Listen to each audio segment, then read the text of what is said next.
دوستو، کرتاس دل میں ایک بار پھر آپ سب کو خوش آمدید۔ آج کی محفل میں ہم بات کریں گے دل کی، ہمارے دل میں ابھرنے والے ہمارے جذبات، احساسات، خیالات کیسے ہماری ساری زندگی پر اتنے گہرے اثرات چھوڑ جاتے ہیں، اور یہ سب ہوتا ہے اس دل کی وجہ سے۔ اور یہ دل جسم کا ایک چھوٹا سا عضو ہے، اس کی تباہ کاریاں اللہ کی پناہ۔ مجھے اپنا ہی لکھا ہوا ایک شعر یاد آ گیا، ابھی تو شکر ہے سینے میں قید ہے ورنہ، ابھی تو شکر ہے سینے میں قید ہے ورنہ، دل جو سرعام پھرتا تو قیامت ہوتی۔ یہ ہمیں کہاں سے کہاں پہنچا دیتا ہے، اور اس دل کی خاطر ہم کیا کچھ نہیں کرتے اپنے دل کو سکون دینے کے لیے، اپنا سارا وجود ہی بدل ڈالتے ہیں۔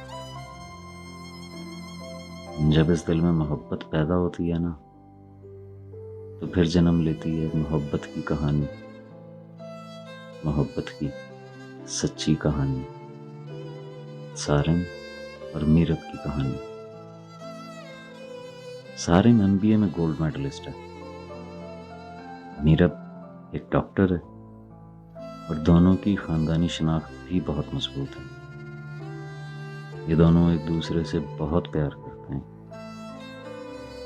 اور ان کی ایک بیٹی بھی ہے جسے یہ ماہا بلاتے ہیں۔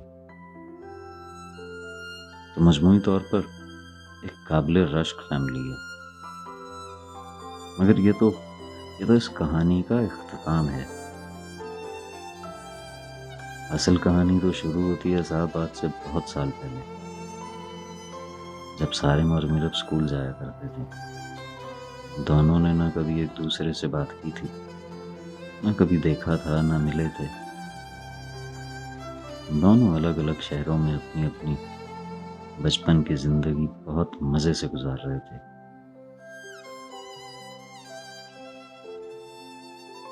ایک دن سارم نے اپنے محلے میں ایک بچی دیکھی جو بہت خوبصورت شکل و صورت کی مالکہ تھی۔ 9ویں جماعت میں بھی اس کا حسن قد و قامت دیکھنے کے لائق تھا، جبکہ سارم اچھی شکل و صورت کا مالک تھا، مگر اس بچی کے مقابلے میں جس کا نام ماہی تھا، سارم ہمیشہ کم ہی نظر آتا تھا۔ آہستہ آہستہ سارم اس کے حسن کی تاب نہ لاتے ہوئے اس کی محبت میں مبتلا ہو ہی گیا، اور پھر سارم نے بات کو آگے بڑھانے کا فیصلہ کیا۔ اس نے ڈرتے ڈرتے ماہی سے دوستی شروع کی، جس میں وہ کامیاب رہا۔ پھر ایک دن سارم نے اپنی بے قرار اور بے لوث محبت کا اظہار کر ہی دیا، مگر ماہی نے اسے ایک بچے کا جنون سمجھ کر، پاگل پن سمجھ کر نظر انداز کر دیا۔ کبھی کہا میری منگنی ہو چکی ہے، کبھی کہا میں کسی اور کی محبت میں مبتلا ہوں۔ الغرض جتنا ہو سکتا تھا ماہی نے اس کی محبت کو قبول کرنے سے انکار کیا، مگر یہ محبت ہے صاحب، آپ اس کی سچائی اور پاک دامنی سے کب تک بچ سکتے ہیں؟ بہرکیف ماہی کی دوستی شاندار تھی۔ تبھی ایک رات جب آسمان سارا دن کی بارش سے دھل کر اجلا ہو چکا تھا، اور رات کو فلک پر بے تحاشا ستارے چمک رہے تھے، وہ دونوں اپنی اپنی چھت پر فون کال کر رہے تھے کہ اچانک ماہی نے سارم سے کہا، سارم سنو، اگر میں تمہیں چھوڑ دوں تو تمہارا کیا ہوگا؟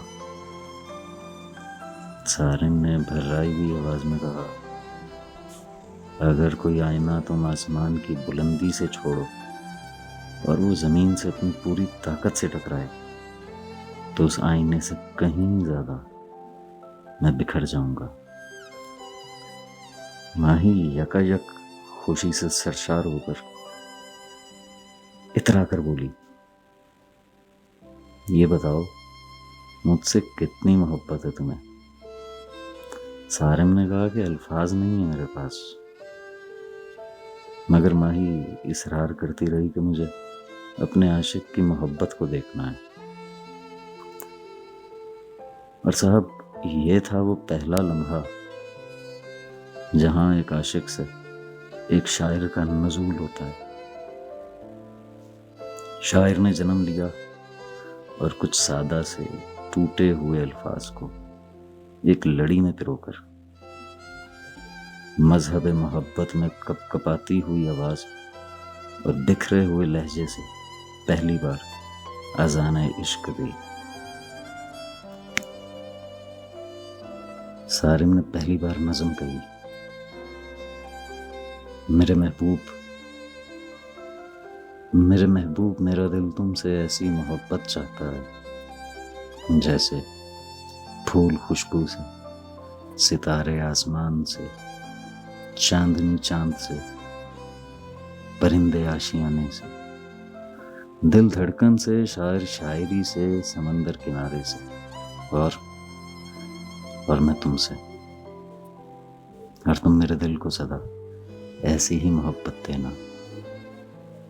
یہ کہہ کر صارم نے لاشعوری طور پر کال کاٹ دی۔